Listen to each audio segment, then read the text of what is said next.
This video is about how we can use the analysis of the living being to differentiate between what is living and what is non-living. The analysis of the living being consists of three principles. The first principle is the I, like in when we talk about I am and not the I that we used to look with. And the second principle is the ability to create. And the third principle is the creation itself.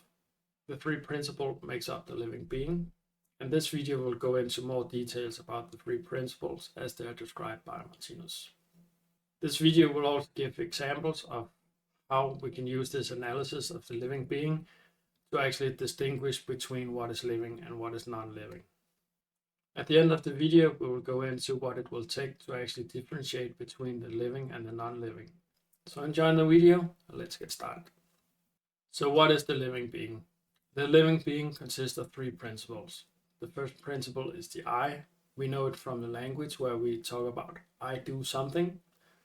The I is sort of a conductor in our life. This is the thing that sets the direction in our life. And its function as a director is the only thing that the I is. So it's not the ability to actually change something, or it's not the actually created things that we experience. This also means that the I has no details because it's only a direction. So we cannot perceive it directly as we can with other things. The second principle is the ability to create. It is what I, the first principle, does.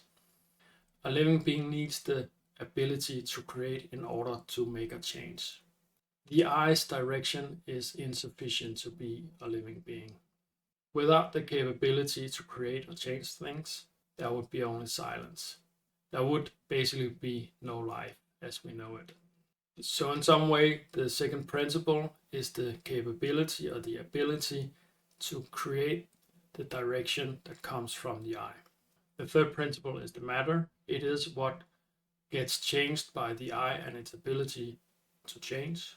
The living being needs something that can actually change. It's not enough to have something that sets a direction, have an ability to change things. There actually has to be a third principle where the changes are actually happening. So you need all three principles in order to have a living being. Martinus argues for this. Basically, if you don't have the I, you have no direction, and the ability to create and the matter won't be used for anything. So there will only be silence and no living being. The same goes with the ability to create. So if you have the I that can set a direction and a matter you can change, but you don't have the ability to change it, you won't be able to change anything. So you won't have any changes and there won't be a life basically. Finally, if there's no matter, you have the I and you have the ability to create, but you don't have anything that the direction and the ability to create can actually change. So no change will happen. So you'll have this absolute silence or no movement, and there won't be any life. So there won't be a living being without all three principles basically. So that's why you can have this basic analysis of a living being. And it shows that if you take one of the principles away, you won't have a living being. So that's why it becomes quite solid and as an argument, and you might even start thinking about whether it's scientific and so forth, but that's not for this video. The analysis of the living being is in some ways a quite simple analysis, but it can be quite difficult to understand because the first principle, the I, is not the same as matter, and to some extent that goes as well for the ability to create. And we are so used to think about everything in things and sizes and time and so forth that when you start thinking about the I and the ability to create, you actually start to get into a more internal view on what is going on, and that can make it pretty difficult to grasp. But that can be something that's not concrete in a way that affects what is actually going on. It's kind of behind the matter. So if you have any questions about this, please leave a question in the comment, and I'll be happy to give my best answer to what you have in mind about this analysis of the living being. When there is an I, an ability to create behind the matter, That's when we have a living being. Martinus called this a life unit. A unit of matter without an I and the ability to create behind it is not a living being. I've made a video where I elaborate on life units. The link is in the description. We know ourselves as living beings. We have an I and we have the ability to create. We are a life unit. It shows in our language. The I does something, that's the ability to create, and it would be strange without this I and intention and the ability to create behind what we express via our bodies. Our walk to work does not make sense without the I.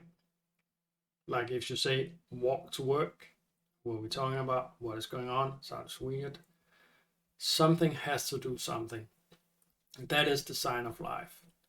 The I is needed to walk, basically, to make the change in the matter. And the actual change is a moved body, which is the matter or the third principle of the living being.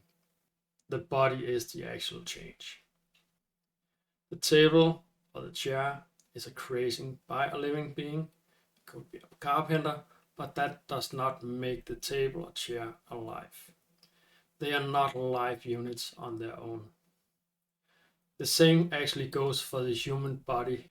It is not alive without the I and the ability to create.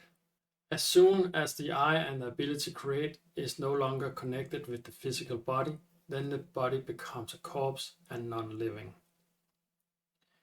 The difference between living beings and non-living being things is whether there is an I and the ability to create behind the matter. Only things with an I and the ability to create behind them is a living being. So how do we know the difference between living beings and dead things? How do we determine what is a living being and what is not? This is honestly where it gets a bit tricky, because we are not developed enough as human beings right now to experience the I and the ability to create, because they are beyond the physical world. Martinus describes that it requires intuition to experience the I and the ability to create. Intuition is the ability to perceive eternal facts automatically. It's a sort of a vision for facts. The facts comes without prior analysis. You get intuition when you get cosmic consciousness. Cosmic consciousness is something that we all get when our intelligence and feeling is developed sufficiently. At that point, we get a permanent intuition with which we can experience the I and the ability to create on our own. But for now, we cannot experience the I and the ability to create. But we have plenty of clues that they exist. It is in a language, as I do something, that is the ability to create in the matter. It is in the general life expressions from humans, animals, and plants. These are all expressions with an I and the ability to create behind them. The main thing is that we are not yet at a point where we can experience these principles on our own. They are to a large extent theoretical, and theoretical in the sense that we cannot perceive them directly on our own, at least for now. This makes it difficult for us to distinguish between living beings and non-living things. It is easy for us to distinguish when it comes to humans, animals, and to some extent plants. But what about the Earth, the solar system, organs, cells, and so forth? Martinus states that these entities are life units and alive as well.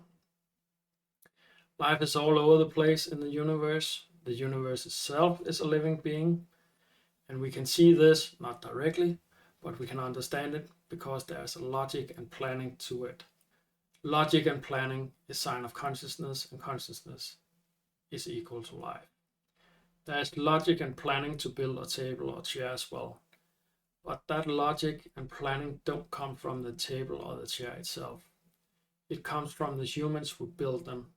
Humans who thought them out with logic and planning and then went on to create them. I hope this has given you some inspiration to think about what could be a living being and what could be non-living beings. Martinus' work is very elaborate on these things. He has written thousands of pages and argued quite a lot for what the three principles of the living being is. So what I have done here is I try to give you some idea about what the analysis is and maybe inspired you to look further into Martinus' work. Thanks for watching the video. I've added some links in the description to other videos that are related to the topic of this video. Feel free to comment on the video. If you have any questions, put them in a comment below and I will do my best to answer them. If you like the video, please give it a like and consider subscribing to the channel if you want to hear more about Martinus' eternal world picture. And besides that, I will just say thanks for watching and see you next time.